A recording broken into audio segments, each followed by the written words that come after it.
जहां एक अजीब सी रात का माहौल था। गांव के लोग रात को घरों में बंद रहते थे, क्योंकि उन्हें एक पुराने किले के पास से अजीब आवाजें सुनाई देती थीं।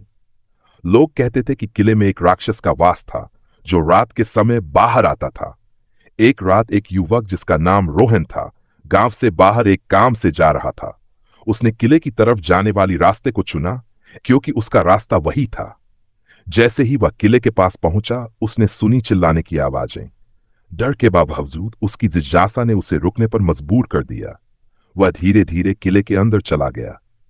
किले में प्रवेश करते ही अचानक हवा तेज हो गई और एक अंधेरी परछाई उसके सामने प्रकट हुई। वह परछाई धीरे धीरे एक भयंकर राक्षस में बदल गई। रोहन ने डर के बजाय साहस दिखाया और राक्षस से पूछा, तुम कौन हो और क्यों यहां हो?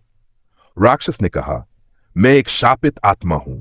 मेरी आत्मा यहां बंधी हुई है, और जो भी इस किले में प्रवेश करता है वह मेरी गिरफ्त में आ जाता है। रोहन ने कड़ी मेहनत और अपनी बुद्धिमानी से राक्षस से एक समझौता किया। वह राक्षस की आत्मा को मुक्त करने का वादा किया और राक्षस ने उसे छोड़ दिया। वह रात रोहन के लिए डरावनी तो थी, लेकिन उसने यह भी सीखा कि साहस और समझदारी से किसी भी समस्या का हल निकाला जा सकता है। रोहन के किले से बाहर निकलते समय उसकी सांसें भारी थीं और दिल की धड़कन तेज थी। वह यह सोच रहा था कि उसने जो किया वह सचमुच साहसिक था।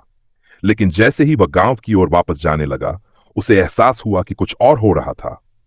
वह किले के पास एक पुराने पेड़ के नीचे रुका और अचानक उसने सुनी एक धीमी सी हंसी। वह डर के मारे कांपने लगा। उसने चारों ओर देखा, लेकिन किसी को नहीं पाया। उसकी नजरें पेड़ के नीचे झुकी हुई थी, जहां पहले से कुछ अलग सा दिखाई दे रहा था।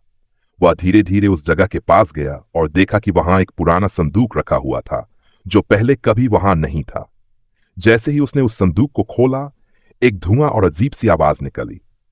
संदूक से बाहर एक काले रंग का पत्थर निकला, जिस पर कुछ उकेरा हुआ था। रोहन ने उस पत्थर को हाथ में लिया और महसूस किया कि वह गर्म हो रहा था। अचानक एक झटका सा महसूस हुआ और चारों ओर की हवा ठंडी हो गई।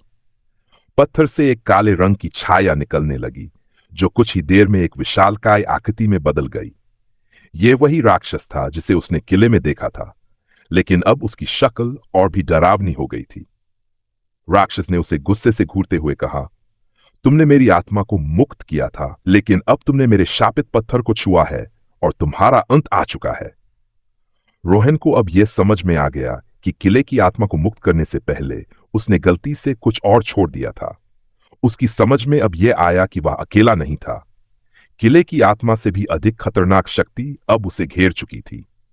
अब रोहन को अपनी समझदारी और साहस का सबसे बड़ा इम्तिहान देना था, क्योंकि वह जानता था कि इस राक्षस को हराने का तरीका केवल उसकी बुद्धि में था, न कि ताकत में। रोहन के दिल में डर था, लेकिन उसने साहस जुटाया और राक्षस की ओर कदम बढ़ाए। वह जानता था कि अब केवल उसकी समझ और चतुराई उसे बचा सकती है। राक्षस के क्रोध में वृद्धि हो रही थी और उसकी काली आंखें चमकने लगी थीं। रोहन ने खुद को शांत रखा और राक्षस से कहा, तुमने कहा था कि तुम्हारी आत्मा बंधी हुई थी, लेकिन तुमने मुझे जो पत्थर दिया है वह शापित है। इसका मतलब है कि तुम्हारा असली रूप अभी भी कहीं बाहर है और तुम्हें इसे प्राप्त करने का मौका मिल सकता है। राक्षस ने गुस्से से उसका सामना किया, तुम मुझे सिखाने की कोशिश कर रहे हो? तुम समझ नहीं सकते कि तुम किससे खेल रहे हो। रोहन ने घबराते हुए उसे चुनौती दी, तुमसे ज्यादा शक्तिशाली कुछ नहीं हो सकता। अगर तुम अपनी कमजोरी को जानो, तुम्हारी शक्ति का स्रोत वह पत्थर है, और अगर मैं इसे नष्ट कर दूं तो तुम्हारी शक्ति खत्म हो जाएगी। राक्षस ने इस बात को गंभीरता से लिया और रोहन के पास आने का प्रयास किया, लेकिन रोहन तेजी से उस पत्थर को जमीन पर पटने की कोशिश करने लगा। वह जानता था कि उसे इस पत्थर को नष्ट करना ही होगा। जैसे ही पत्थर जमीन पर गिरा, उसकी सतह में दरारें पड़ने लगीं। अचानक एक तेज धमाका हुआ और पूरे किले में एक अजीब सी हलचल मच गई। राक्षस की छाया तेजी से सिकुड़ने लगी और फिर उसकी आवाज एक डरावनी चीख में बदल गई। नहीं, नहीं, यह नहीं हो सकता, राक्षस चिल्लाया, लेकिन यह उसकी शक्ति को खत्म करने के लिए देर हो चुकी थी। पत्थर टूट चुका था और राक्षस की शक्ति खत्म हो चुकी थी। वह धीरे धीरे गायब हो गया और उसके साथ ही किले का अंधेरा अब समाप्त हो गया। रोहन ने एक लंबी सांस ली। अब किले का वातावरण शांत था और उसके चारों ओर घना अंधेरा साफ हो गया था। वह जानता था कि इस खतरे से बचने के बाद उसने एक बड़ा बलिदान किया था। वह अपने गांव वापस लौटा, लेकिन इस बार वह एक विजेता के रूप में नहीं, बल्कि एक जान और समझ से भरा हुआ व्यक्ति बनकर लौटा था। उस रात के बाद किले का नाम अब डर और शाप की बजाय एक साहसिक बलिदान की याद के रूप में लिया जाने लगा।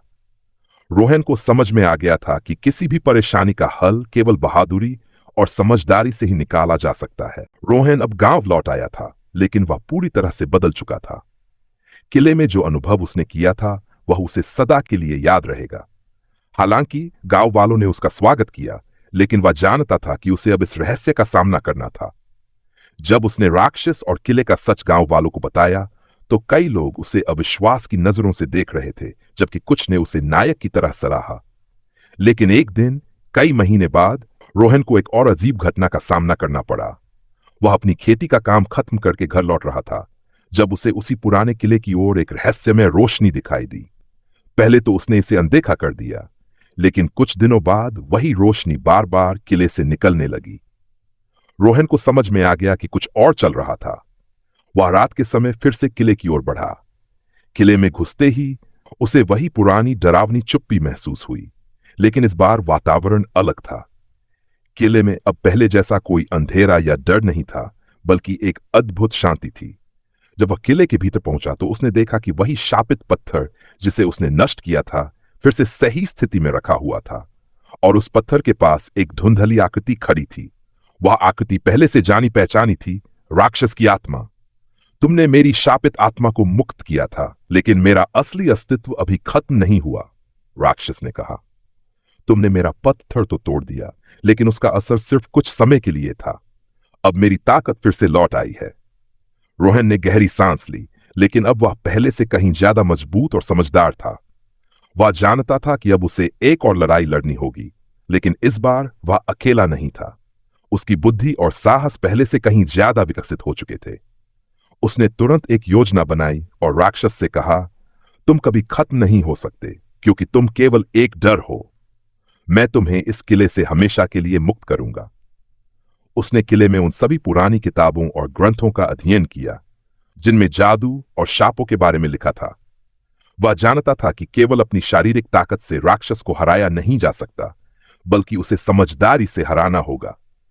कुछ समय बाद वह उस राक्षस के सामने फिर से खड़ा था, और इस बार उसकी आंखों में विश्वास और दृढ़ता थी।